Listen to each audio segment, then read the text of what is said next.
Tribe podcast is perfect for the high-performing, business-minded individuals who want to work with their biochemistry to achieve success and optimal health.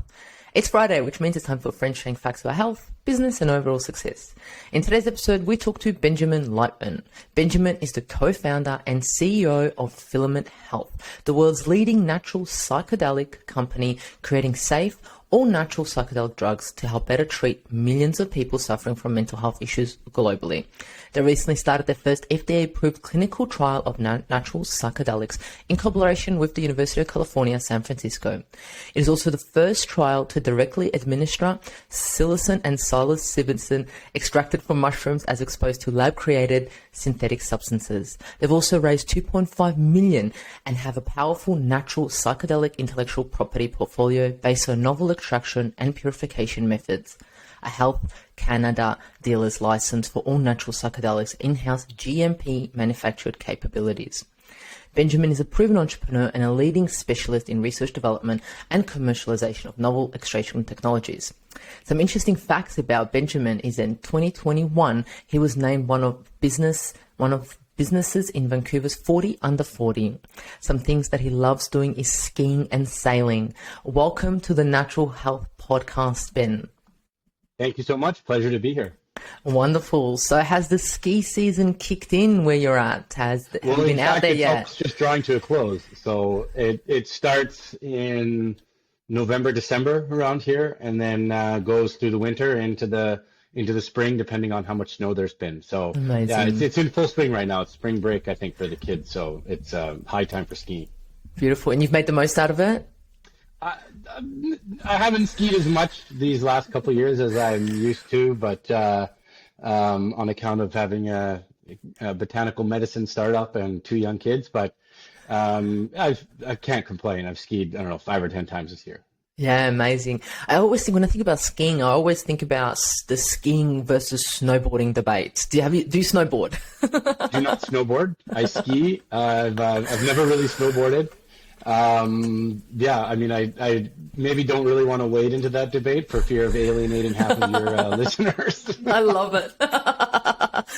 I love it. And yes, we do have skiing snow season here in Australia. If anyone is thinking, just because Australia seems so hot, we do also have the snow, and you should come and have a skiing session here in Australia in the mountains. Sure. One day I'll bring my skis down. What's the name of the mountain again? Frobisher or something like that? There's Thredbo. Mm-hmm. There's Mount Buller. There's so many different ones. Mount Kosciuszko is the tallest mountain here. So yeah, there's a few things to do here in Australia, as I was saying before. But look, I'm so excited, Ben, to have you on the podcast today, talking about an absolutely amazing topic that the audience is probably just keen to get into. But before we get into that, tell us a little bit about Ben. What got Ben to where he is now? Like, what's been the journey? It's a good question. It's not that interesting. It's almost sort of like by coincidence, actually. So when I was an undergraduate student, I was lucky enough to get a summer job working in a facility where we were making new plant extracts to use as anti-cancer therapeutic candidates. And so I kind of learned everything there is to know about how to make plant extracts and all the different ways of making them and what are they used for and all that kind of different stuff. And I just kind of fell into the industry, just like I said, almost completely by accident. What did you finish at university, Ben, to land into there? I studied physics at university. Okay. So it was a little bit related. After graduating, I ended up working for that company full time and then moved on to another company that was also commercializing a botanical extraction technology. Eventually got a business degree and then was working with some colleagues at yet another company, and we were fortunate enough to go through an exit in 2018. And after that exit, slowly we had sold our company to a much larger American company, and slowly people were let go or they quit, and it was really kind of devastating, right? Because this team that we had built up over the years was kind of falling apart. And we decided to start Filament in part to bring that team back together, where we already had so much experience working with each other. We all had our roles, and we already knew we had chemistry. We had been through all these battles together. But more importantly than that, it was the promise of being able to bring psychedelic medicines to the world in a natural way, which we believe that most people prefer rather than synthetic. And also just to bring to market substances which have the ability to help so many people, right? The mental health crisis is one of the most urgent problems facing society today, right? Rates of suicide, depression, overdoses, all of these things are increasing and with no real end in sight, unfortunately. And psychedelics are showing that they could potentially be one tool in the toolbox to help fight this overwhelming problem. And we need all the ways at our disposal to, get these substances out into the market and available for people in a kind of safe and consumable format. And we knew from our years of experience making similar botanical extracts, we knew that our team had a pretty good shot of doing so. And, we're proud to have progressed quite rapidly against that goal of bringing safe, standardized, naturally derived psychedelics to the market. Yeah, wow, what a journey. So Ben, as a kid, were you ever, or as a teenager, were you ever interested in like herbs or plant medicine or anything along those lines?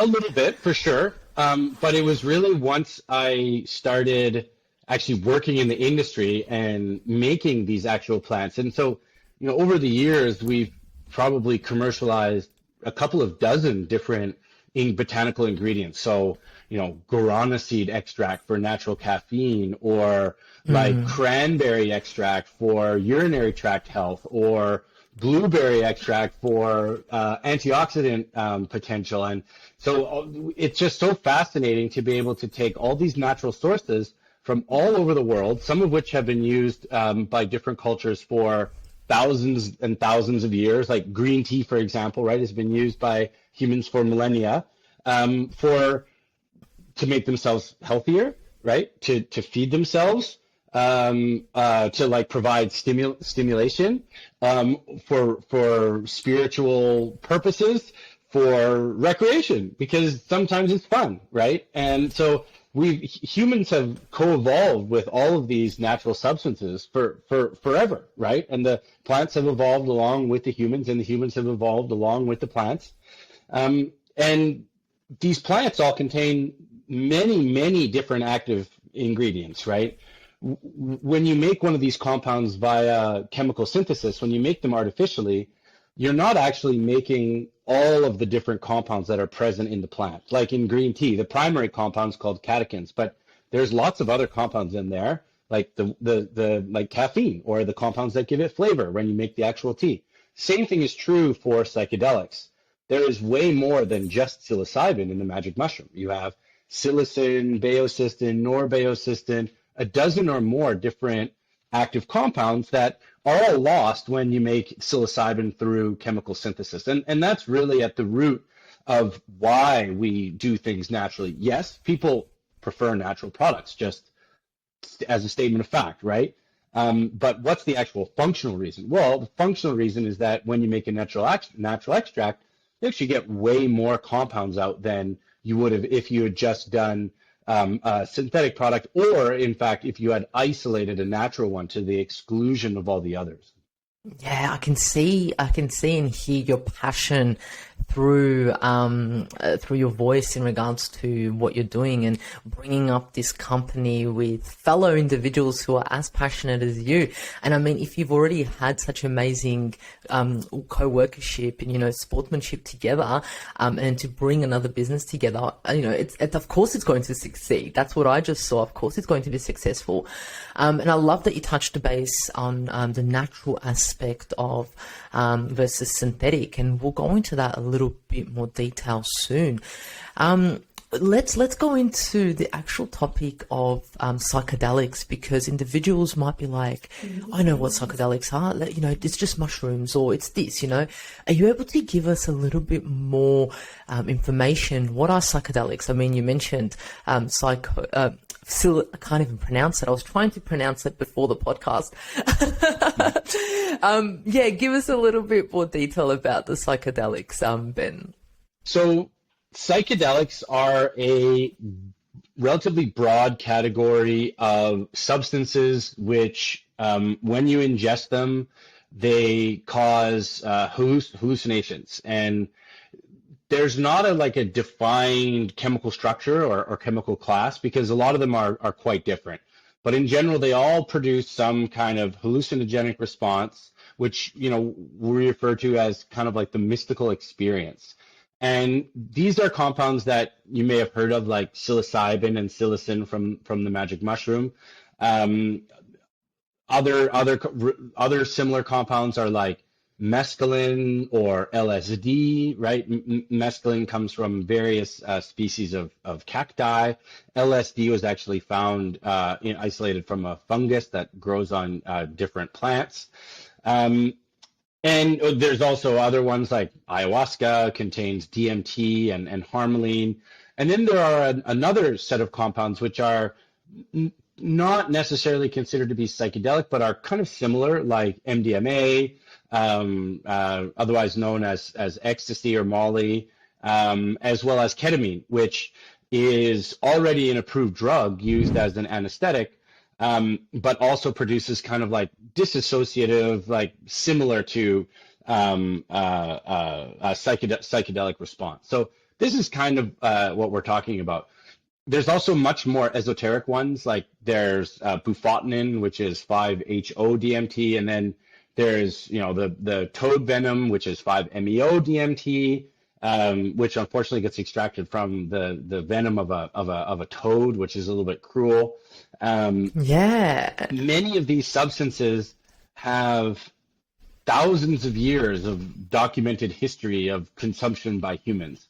You can go and see Aztec stone carvings, and you see little like mushroom god men, right? And it's clear that they were going around consuming magic mushrooms. Similarly, in the Amazon, there is a rich tradition of the consumption of ayahuasca, and also in North America, the consumption of peyote cacti, which contains mescaline. So many of these substances, as with cannabis, have been consumed by humans for thousands of years for spiritual or ceremonial purposes, or perhaps just because it was fun and people like to do it.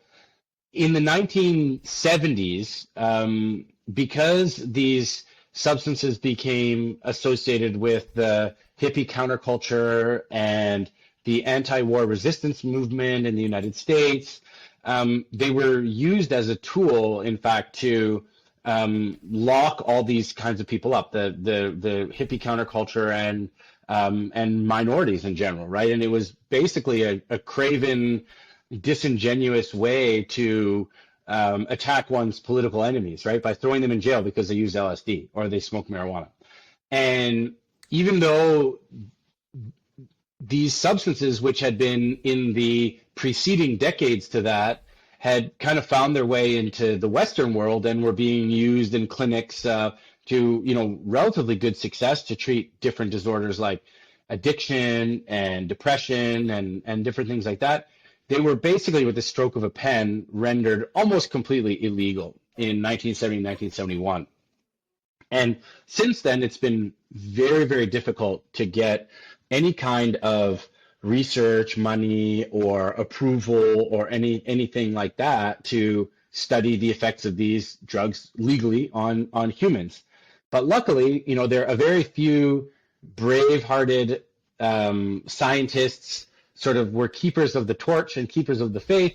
And in the last maybe 15 years or so, you see kind of like a reawakening or a reemergence of research into this field. And the results in general have been very, very good, right? We're seeing efficacy in fields like depression, treatment-resistant depression, different kinds of substance use disorders like alcohol use disorder, As well, you see good efficacy in the area of palliative care for end-of-life distress and adjustment disorder. And, the list goes on and on. We're only kind of just re-scratching the surface after an era of 50 years of almost total prohibition. Yeah, I was going to say for the last 50 years, it's been kind of just wiped out, or so-called put into the bad dark basket, underground, jail, and things like that basket, where individuals, even if they've thought about using it for whatever health benefits they seek for, it's kind of been rejected, or it's not been able to be reachable for them, which is kind of heartbreaking. And, even you giving us a little bit of a history as to why it was first kind of, put the red mark across it. Sorry, that's just my dog. It's interesting that now there are individuals who are researching it and figuring out, wow, there's actual benefits to this, and there's a reason why they have co-evolved with us that you mentioned earlier. So that's absolutely amazing, and you've given us a bit of details about different types of psychedelics that are. It's interesting that you said that there's not one particular structure of a psychedelic, it's just the mind-altering effect. And in that mind-altering effect, what are your thoughts? Why do us humans seek that mind-altering state, or that effect that we get? Why do we seek that, or what do we get from that? Well, I think it's fair to say that humans in general are fans of, experimenting and trying new things, and, ingesting substances which kind of take them out of their daily lives for a few minutes or a few hours or something like that, right? You think of like even elephants and dolphins, which are even known to ingest different intoxicants, right? I read somewhere that that dolphins actually will ingest this one poison from a pufferfish and actually gets them high, right? Just like elephants will go to this one fruit that falls from the tree and it ferments on the ground and makes alcohol, so the elephants can actually drink it and get drunk. I think humans, are just the same way. They're like all these other animals. We've always looked to nature to provide food and medicine and recreational substances. But with these psychedelics, the effects are so powerful, and the experience is so like out of body or otherworldly. It's really no surprise, I think, that historically cultures would associate using psychedelics with the divine or with the mystical or with the spiritual. And since that's been obviously a very important part of people's lives for so long, I think that's what drew them to psychedelics, right? As imagine, a tool that gets you closer to the, like I said, to the divine or to the spiritual, and one that is a mushroom and just actually grows all over the place, right? And you can just go consume it. And it doesn't make you hungover either. So, right, so why not, right? Go consume magic mushrooms or ayahuasca or mescaline or whatever it is. Yeah, I like that you connected it to, just being and connecting to a higher self in a sense, and understanding that. You did also mention earlier about researchers looking into mental health issues like anxiety, depression, addictions you mentioned, and things like that. What does the research say for psychedelics and these types of mental health conditions, Ben? So the research is looking very promising in a number of different therapeutic areas. In fact, there are a couple of drugs that are making their way through the FDA approval process. Both MDMA and psilocybin. They've both been given a status at the FDA called breakthrough therapy status. And what that means is that the evidence is so promising that FDA has kind of given you like a little gold star so that you can have like faster access to meetings and quicker review of your documents and things like that. So we're seeing efficacy in the area of PTSD for MDMA. We're seeing efficacy in the area of depression for psilocybin, as well as, like I mentioned, in substance use disorders. So there was a a study out of New York University that was published a few months ago, which showed that one single session of psilocybin vastly reduced heavy drinkers in the number of heavy drinking days, right? So it really helped them with manage their alcohol use disorder. The list is actually still growing of what's the number of indications and what's going to be the final thing that it works best for. Well, we don't actually know because the research is still early stages. The research that was done way back in the day in the 50s and 60s, a lot of it was of questionable quality. We didn't really know that much about how to design a well-controlled clinical trial back in those days. In fact, a lot of times it was common for the administrator to actually do the substance along with the participant, which would be a big, which kind of intuitively makes sense, but would be a big no-no these days, right? So it's a fascinating thing because it's a whole new class of compounds that can potentially work for a whole new range of diseases, many of which have no existing therapy, no approved treatment. But we're doing it now, like it's kind of come, we always knew about it, but it's being researched fully now for the first time with all of our modern research techniques and everything that we have. So all in all, it's very, very exciting. And the future will tell with more research. It's like where do we see the most efficacy and in which indication can we help the most number of people? Yeah, I mean, recently in Australia, MDMA got approved for use for a number of mental health issues by psychiatrists. And I remember reading a study, I think it was about 2 years ago, and they had individuals take MDMA, but in that followed follow-up sessions. And in that study, one of the key things were the follow-up sessions in conjunction with the substance. So that was an interesting research there, and it's followed through. And in Australia, they've decided to allow MDMA use now for certain conditions. Yes, it's very exciting in Australia. So Australia recently announced that they are going to be rescheduling both psilocybin and MDMA from Schedule 9 to Schedule 8, making them eligible for something called the Authorized Prescriber Scheme, which means that psychiatrists can actually apply to prescribe them for a certain set of indications. So PTSD for MDMA, as well as treatment-resistant depression for psilocybin. So it's very, very exciting. I think this will be the first jurisdiction in the world where doctors will actually be able to, psychiatrists will be able to actually prescribe this to patients on a sort of a free basis once they have approval. In Canada, we have a related but not as broad exemption called the Special Access Program, which allows us to offer our psilocybin drug candidate to patients and doctors if they are in a serious or life-threatening condition. And so they can actually apply to the Canadian government for access to psilocybin, our psilocybin, and then we provide it free of charge. And so we've done this, probably 70 or 80 times now, and it's very fascinating to get a bit of insight into how these drugs will actually work out in the real world.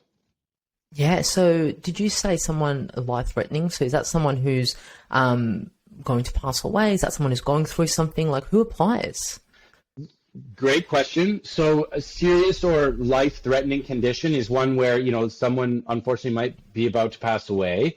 And patients we see of that nature for psilocybin typically might have a terminal cancer diagnosis, and they might have something that we call end-of-life distress, meaning that they have anxiety and grief and depression stemming from their terminal diagnosis. Totally understandable, right?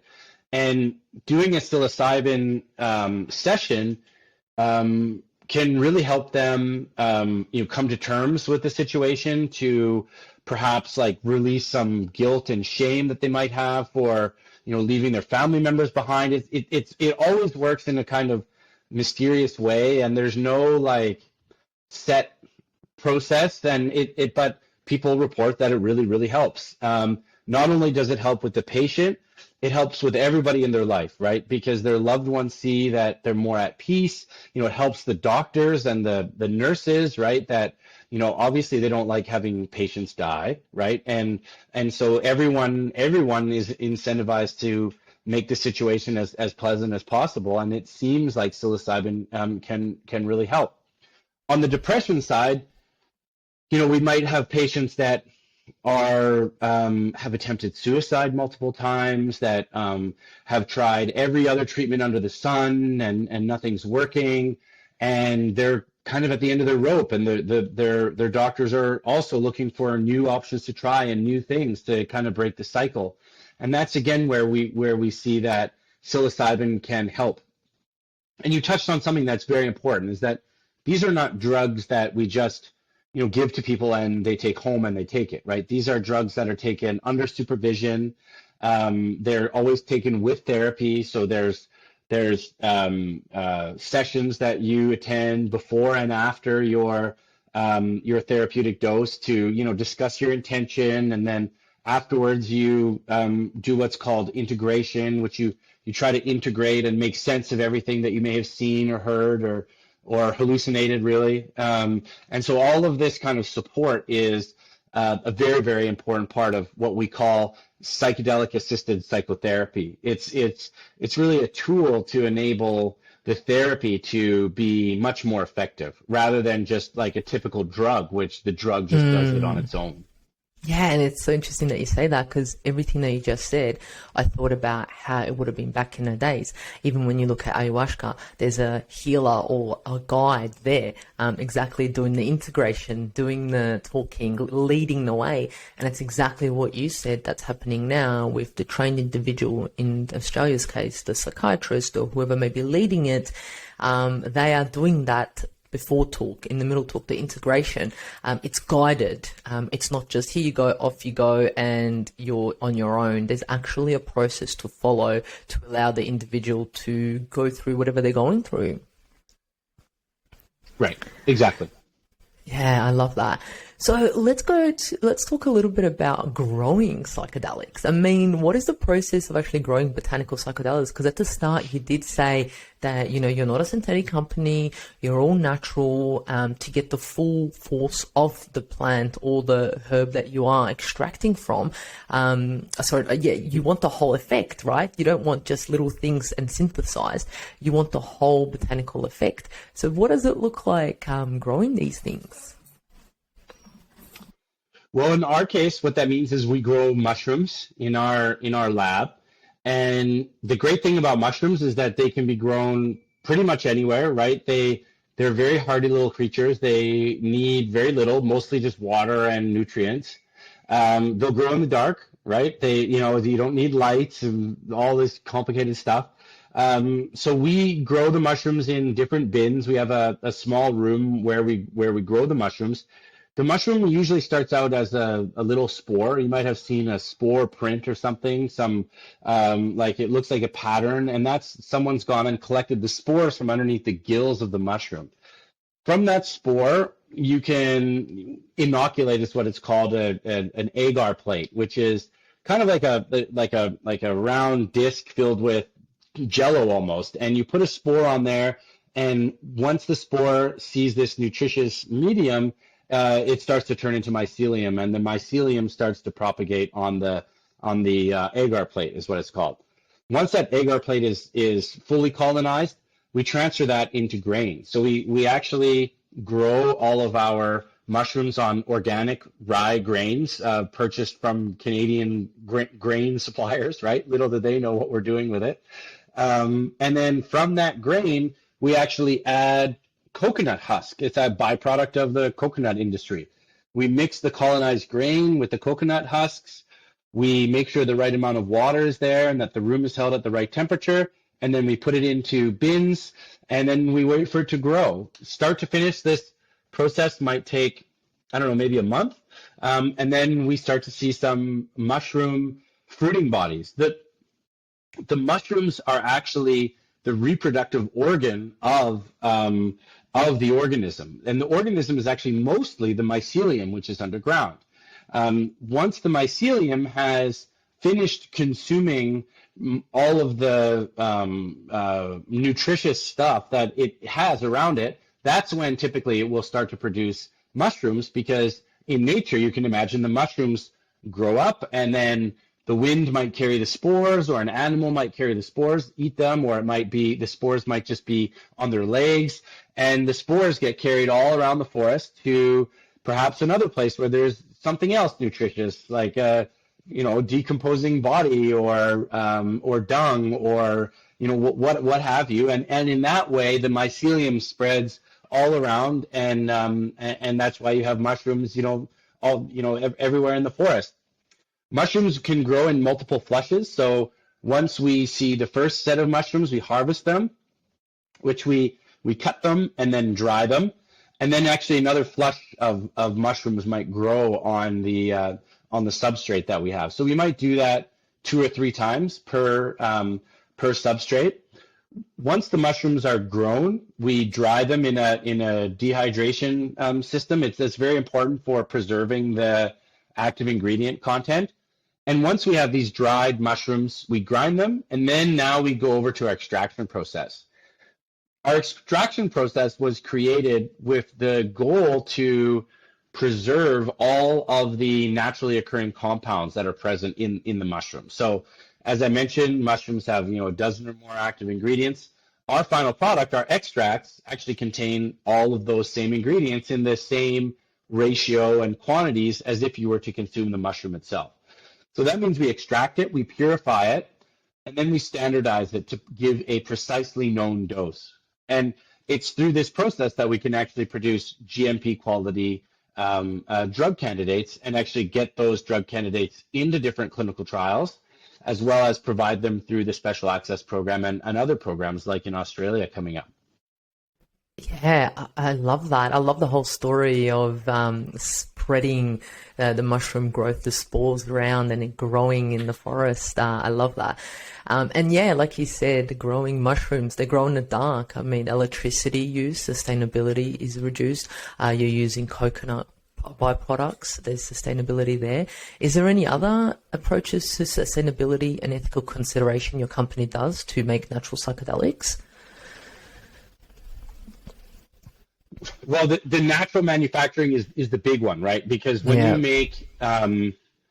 you make these products through chemical synthesis, you're actually using very large quantities of really nasty chemicals. And you're throwing a lot of it out, right? So we believe the natural approach is much more sustainable.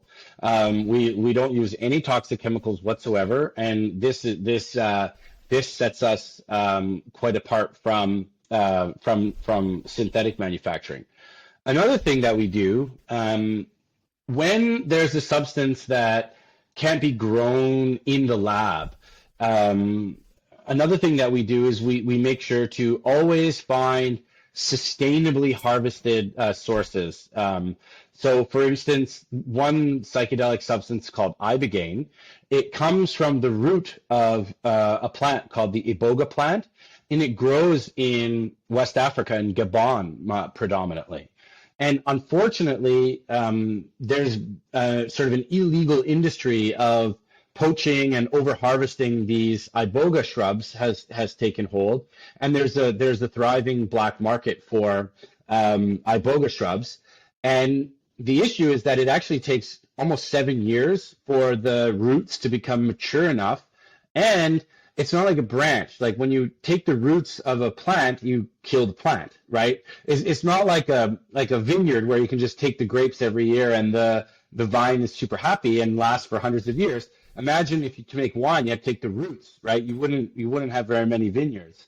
So what we've done is we've been working with different groups to actually import into Canada the very first sustainably harvested iboga root that has the full blessing of the local people that have manufactured it or grown it in their plantation, as well as the full permission from the Gabonese government. So what we're trying to help do is set up a legitimate supply chain that's sustainable and through that make high quality standardized products, which will hopefully outcompete the sort of illegal black market products that aren't made, that aren't sustainably sourced, and that aren't made consistently with best practices. And hopefully we can provide good sources of revenue back to the local people that are growing it. Yeah, I love that. Not only are the individuals, like you said, you've got the full blessings of the government, and those individuals in that market is thriving, but also so are the individuals that may be taking this product because they're getting a standardized version and they know how much they're getting and how pure it is, what they're getting. And I think that's what your company is doing. It's ensuring that whatever the final product is, you have a standardized version. It's natural. It's not used with chemicals, and it's as natural as possible, but you know what you're getting instead of you going out and foraging for mushrooms and being a little bit unaware of how much of a certain thing you are getting. That's exactly correct. And for some people, it's always going to be fine to go out and forage for mushrooms in the woods, right? That'll be totally fine for some section of the people, but probably not for most people, right? Most people want to know exactly how much psilocybin they're getting, especially when it comes to these psychedelics, which are very, very powerful substances, right? The difference between a 5 milligram dose and a 10 milligram dose is a lot. And the difference between a 10 milligram dose and a 20 milligram dose is a lot, right? And what we see in mushrooms is that they can have one mushroom to the next can have 5 times different the amount of psilocybin in it, right? So you said it very eloquently. Really, the whole point of our company is to allow people to have natural products, which we think that they prefer, but also reduce or minimize or eliminate the inherent variability that comes with using natural substances. And there's also another added benefit that it's concentrated, so the form factor is a lot smaller. So rather than taking 5 grams of mushrooms, you only take 200 milligrams of our extract. But the most important thing is the standardization and the consistency. Yeah, you mentioned dosages. What dosages are, studied or approved in regards to psilocybin, and what happens microdosaging? People are doing microdosaging. What are your thoughts on that? And what happens? Is there different effects on different types of dosages that individuals get compared to getting a little bit of psilocybin compared to a large amount? And can it be toxic potentially? Okay, well, I'll try to get through all those questions. The last one first. These substances are very safe, and there's no known real toxic limit. And so in general, how high you would get would prevent you really from getting anywhere near a toxic dose, which is not true for other substances like opioids or even like alcohol, right? It is possible to, drink yourself, toxic, obviously, or even have a fatal overdose from just drinking. The same thing is basically impossible with psychedelics, or actually impossible. The most commonly studied dose in clinical trials is 25 milligrams, but sometimes 30 or 40 or 50 or 20 or 10. Sometimes other doses are given, but by far and away, the most commonly given dosage is 25 milligrams. We produced a 25 milligram capsule, a 5 milligram capsule, and a 1 milligram capsule, which, as you can imagine, allows people to mix and match to get whatever dosage they feel like. A typical regimen might be 2 or 3, 1, 2, or 3 dosages, like dosing sessions. If it's people's first experience with psilocybin, sometimes they can be maybe a bit resistant or nervous or scared, or they don't fully give in to the psychedelic experience. But once they've been through it once and they realize that it's quite safe and they don't have that much to be afraid of, then maybe the second or third time can prove to be more therapeutic. When almost all clinical trials have administered the 25 milligram dose. When it comes to microdosing, what people are doing is taking a sub-perceptual or sub-hallucinogenic dose, which means there's no real definition, but in general, they're taking a dose that's small enough that allows them to kind of, go through their daily life, right? So like maybe they can still like drive their car and go to work and not be, super high. Proponents of microdosing say that it helps with a lot of things, right? That with their focus and creativity and this and that is all very good. The problem is we still don't really have any high quality studies that have substantiated these benefits in the clinic. But that doesn't mean that it doesn't work. That just means that we need more studies. And so our drugs are actually going into several microdosing studies now in the coming months, which will hopefully start to establish some of these benefits more scientifically rigorously. One of the problems with the studies that have been done so far on microdosing is that they've been done in what's called a healthy population. So it's not people that have a certain condition. It's actually just healthy people that are, saying self-attributing these benefits, right? Like I had more mental focus and more mental clarity, and often they're not placebo-controlled studies. So you're asking microdosing people whether they think microdosing is good. Obviously, they're going to say yes. And so then the scientific community says, this is nonsense research, which again, doesn't mean it doesn't work, but just means that we need to work on getting more proof. Obviously, I'm very hopeful that this proof will come about, because when you think about the accessibility of these medicines, if you can provide it without having to go through a 6 to 8 hour therapeutic trip, then a lot more people will be able to benefit and kind of take microdoses every day, all day, and not have to do it under the supervision of a medical professional and do it at their own home. And if they can get the benefits from that, then that's great news. Also, those people will probably even more likely want to take a natural product, right? If you're going to put something into your body every day, I think it's fair to say that most people would prefer a natural rather than a synthetic. Yeah, 100%. And like you mentioned, I think the microdosing community is more focused on performance and productivity compared to treating an illness or a disease, whereas the 25 milligrams that you mentioned is more focused on a disease or a illness that currently an individual has. But I would love to know where your trial goes and what the results are. So I'm going to keep an eye out on that. I'm really, really interested. The other question I had is, you said individuals would be able to take microdoses on a daily basis.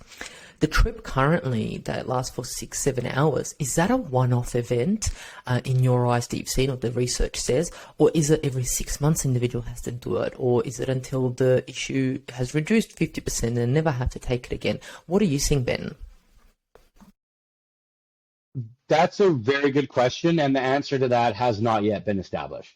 That's something that needs to be studied more clinically, and it will also depend on the condition. It does seem, though, that multiple doses are the way. My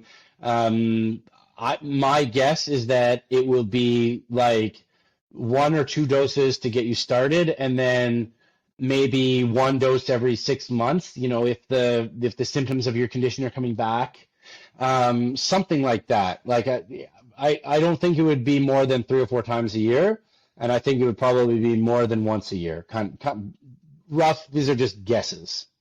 Yeah, it's kind of, let's keep our eye on this current situation. Ben, what will be some legal and regulatory consideration around the use of psychedelics in healthcare, and how do they impact the patient themselves and also the practitioner? Great thorny issue. Currently, they're all Schedule I controlled substances, which means that you need all kinds of special permits and licenses to work legally with them. It doesn't mean that they're prohibited, right? So they're not illegal substances. They're just controlled substances. So for instance, we have various site licenses which allow us to possess and manufacture psilocybin and other compounds, and all the research sites that that use our substances have similar licenses. For now, these drugs are going through the approval process. Once they're approved, there's actually lots of controlled drugs lots of approved drugs that are controlled, right? You think about morphine, right? That's a controlled substance, or ketamine, that's a controlled substance. So once the drug actually gets approved, there's actually more of like a playbook for what to do and how to handle it and how it can be prescribed and stored and all these different things. But for now, the research phase is made much more difficult because of the regulatory overhead, as well as, I would say, the stigma, right? The rules create a stigma and say, oh, well, that's not serious medicine. Those are controlled substances, and those are just for hippies. Or I took mushrooms once in college and never thought about it ever again. So the rules create the stigma, and the stigma is also a major hurdle in getting funding and regulatory change and politicians and all that sort of stuff. But luckily, the results of the clinical trials have been so promising that the stigma becomes harder and harder to defend, right? It's harder and harder to sit there and say, yes, we need the war on drugs. The war on drugs is so successful. No one is suffering from the war on drugs. It's keeping drugs off the streets, yada, yada, yada, yada. And also that, currently psilocybin is on a schedule that says that it has a high potential for abuse and no potential medical value, right? Which is just completely false, right? So Absolutely. Those kinds of things are becoming harder and harder to defend, but only because of the pioneers that have come out with lots of good research. Yeah, and there's so much stigma to break through, but luckily we have all this research and all these individuals breaking that. Ben, is there anywhere in the world where psychedelics are used, I guess, not like just freely and legally, and it's able to be accessed with no such stigma around it? There are, in fact. In Jamaica, psychedelics are in general legal. In Mexico, they have various retreats. I think specifically ibogaine is actually legal. In countries in the Amazon, it's legal to use ayahuasca, especially for the traditional people for whom it forms an important part of their culture. And then in certain Western jurisdictions, you have the Netherlands, where certain forms of mushrooms are actually legal, what they call truffles, which are just mushrooms that happen to grow underground. So there's kind of like a loophole that allows you to consume those. And in fact, in America, in Oregon State, a few years ago, they passed a ballot measure leading to a legalized market, which opened up this year. It's just very getting started. And so people are in the process of applying for different licenses. But it's very exciting because once they start granting some licenses to people, people in Oregon will be able to consume psilocybin legally. It will still be federally illegal, but it will be legal according to the state laws. So they're obviously very low risk of people getting prosecuted. And again, in Health Canada, it's legal to consume psilocybin as long as you have one of these emergency use prescriptions from the federal government, which are kind of increasing in number every day. So you kind of get the idea that it's a kind of like a hodgepodge patchwork of uses. Traditional uses or like religious uses are protected, and then various medical uses are also permitted. And then in some jurisdictions, everything's legal. So it's you really have to dig into what's legal where and what's going on. Yeah, I find it fascinating that a government can control a plant or the use of a plant. I find it mind-blowing. It's total nonsense. It's total nonsense. And I always think there's a really good meme that I saw somewhere on the internet, and it was about God, and God gave man, or humans, all of these plants to solve all of their issues, right? And then humans turned around and make them illegal. And then the last frame is God, putting his head on his forehead, you idiots, what are you doing? This is what? I gave you the tools and you make them prohibited.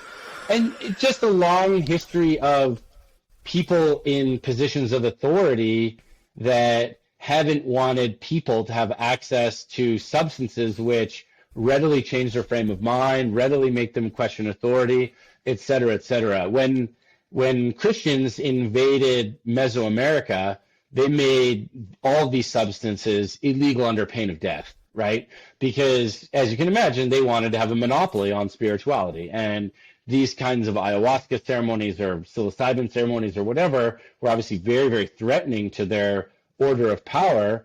And so it's even more remarkable that these societies managed to keep the faith. I mean, they had prohibition starting in the 1500s, right? We had prohibition starting in the 1970s. Yeah, and it's interesting. Yeah, I find it mind blowing, and I love that meme. Absolutely love it. It's like, what are you doing? I gave you everything, What are and you you're doing? just stuffing it all up. Yeah. Before we go to a close, Ben, are you able to share some success stories that you know, of case studies of people who've used natural psychedelics to benefit their health? Certainly. I mean, we can speak in kind of broad terms because we've given our product now to a fair number of people. We recently interviewed one of the doctors that provides our drug through the Special Access Program in Canada to terminally ill cancer patients. And according to her, about 80% of the people who take the psilocybin through this program have had good success. So when you think about that, it's 80% of people having some kind of good, tangible benefit from a substance which is really known to be quite safe. And these are people who are going through a very intense and difficult time. And yet we can, provide them some benefit. These are the kinds of stories that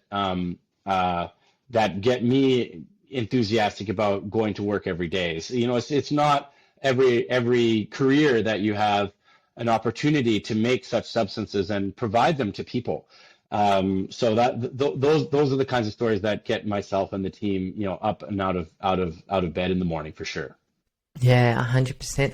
So Ben, your current products that you have, are you only providing them to doctors under the Special Health Program in Canada? Is it worldwide? Where are they going? So we're providing them to doctors through the Special Access Program in Canada. We're also providing them to clinical trial sites, so physician researchers all around the world, in America and Europe, and actually soon in Australia as well. And we will be looking at ways definitely to supply the Australian market once the changes have come in, right? So Australia, there is no approved psilocybin product, and we obviously think that our drug candidate makes an ideal choice because it's being used in similar programs internationally as well as clinical trials all around the world. So for now, it's these like special access schemes, authorized prescriber schemes, as well as clinical trials. Yeah, and where do you see the future of psilocybin? What does Ben see as amazingness happening in a few years in the field of psilocybin?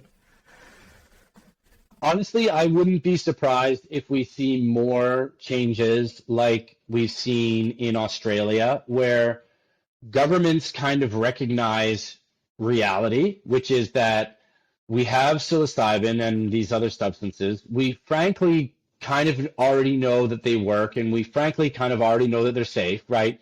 Millions of people are out in the world consuming psilocybin every day. And if this were a toxic substance, we would have heard about it by now, right? Like with the amount of psychonauts out there taking 100 grams of magic mushrooms, right? Like we would have heard about if there was a real safety concern with these substances. And meanwhile, the governments are really struggling to come up with better solutions or really any solutions to the mental health crisis, right?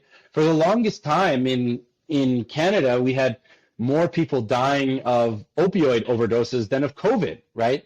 And we shut down our whole society for COVID. I think the least we can do is make some sort of incremental progress change for psilocybin to address, a much larger set of issues. And this obviously isn't to minimize COVID or to minimize, shutting down society or anything like that. But it's just an example of what we can do when we set our minds to it to address a real problem. Yeah, 100%. I love that. And yes, and hopefully there'll be more changes coming across, and we'll see more of your natural psilocybin around and individuals being able to access it. One question that I want to touch base on, I know we touched a bit about it. So are there any side effects of individuals taking it? I know you said it's not toxic, but what are the side effects of an individual taking a natural psilocybin?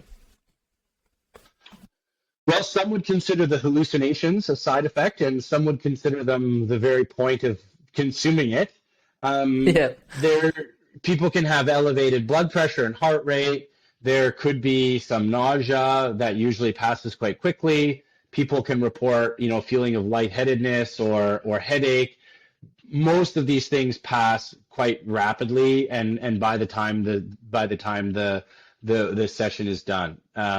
One of the things we're still studying is how does psychedelics and psilocybin interact with many of the other drugs that people might also be taking. So that's something when people are out in the world consuming psilocybin, they're always asking about this, right? Like, is it safe to take with this other drug? And the answer is we don't really know yet. But again, millions of people are out consuming magic mushrooms, and these are people that are on all kinds of other drugs.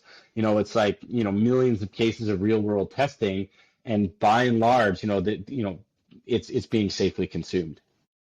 Yeah, I love that. Thanks for sharing that with us. So individuals that are listening now are like, maybe even thinking that if their health condition, their mental health, psilocybin might be able to assist them. What would be some practical tips that you would give them if that's something that they're willing to explore? Definitely consult your doctor. That's the number one, two, and third most important thing. We can't directly instruct people to go and consume illegal drugs, right? But do research, look at what's being done in clinical trials, be aware that psychedelic substances that you get on the street are probably completely unstandardized, right? So you don't really have any idea of knowing how much psilocybin is in the magic mushroom. It's also important to keep in mind that different pieces of a single mushroom can have more psilocybin, right? The cap has more than the stem. So just keep in mind the variability inherent with these kinds of natural substances. Maybe slowly titrate up, meaning take more and more in small increments until you find a dose that works for you. Don't start with a humongous dose. Build your way up to it, not the other way around, and make sure that you're always in a safe and supported setting. Ideally you have somebody else with you that is relatively experienced, that's there to hold your hand in case something is difficult for you. Certainly like in a space, in a comfortable environment where you don't have to go anywhere or do anything or like get in the car or anything like that. So it's just kind of those general precautions. Yeah, 100%. And, if you are here in Australia, depending where you are in the world, like you said, contact your doctor, contact individuals, see what your states, what your federal law is about it, look at the clinical studies, do your own research and present it maybe to an individual that might be an individual who can get their hands or prescribe these drugs to you, and work with someone who is, who knows their stuff around it. Absolutely love it, Ben. You've shared some amazing information about psilocybin and and psychedelics. You've definitely educated the audience and myself around this topic. Is there anything else that you want to add in before we close off today's podcast, Ben? No, I think we did a good job of covering all the important topics. Thank you so much for having me. Yeah, you're most welcome, Ben.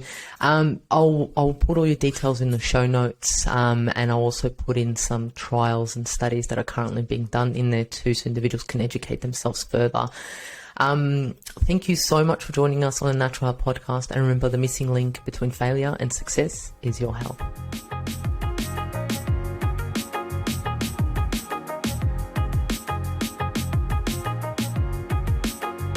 Content and information provided here is the opinion of Mahela Ragoose and is for information purposes only and does not constitute medical advice. It is not intended to provide medical advice or take the place of medical advice or any current treatment you're undertaking. Consult your own medical professionals for any medical issues that you may be having. This entire disclaimer also applies to any guests or contributors to the Natural Health Podcast. It is advised that you consult your doctor or healthcare professional in relation to any health concerns you may be having. Mahela Ragoose does not take responsibility for any health consequences which occur from a person listening, viewing, or reading this content. And in circumstances shall the Natural Podcast, Mahalo Ragoos, any guests or contributors to the Natural Podcast, or any employees, associates, or affiliates of Mahalo Ragoos be responsible for damages arising from the information provided on the Natural Podcast. By listening to this podcast, you agree not to use this podcast as medical advice to treat any medical conditions in either yourself or others. Please note, if you're taking prescription, do not stop your medication or start a new protocol, including but not limited to supplements, diet, lifestyle changes without consulting your doctor or healthcare professional. If you or any person has a medical concern, you should consult with your healthcare provider or seek other professional medical advice. Never disregard professional medical advice or delay in seeking it because of something that you have read or heard on the Natural Podcast or in any linked materials. If you think you may have a medical emergency, call your doctor or emergency services immediately. Neither Mahalo Ragoos nor the publisher of this content takes responsibility for the possible health consequences of any person or persons reading or listening or following the information in educational content.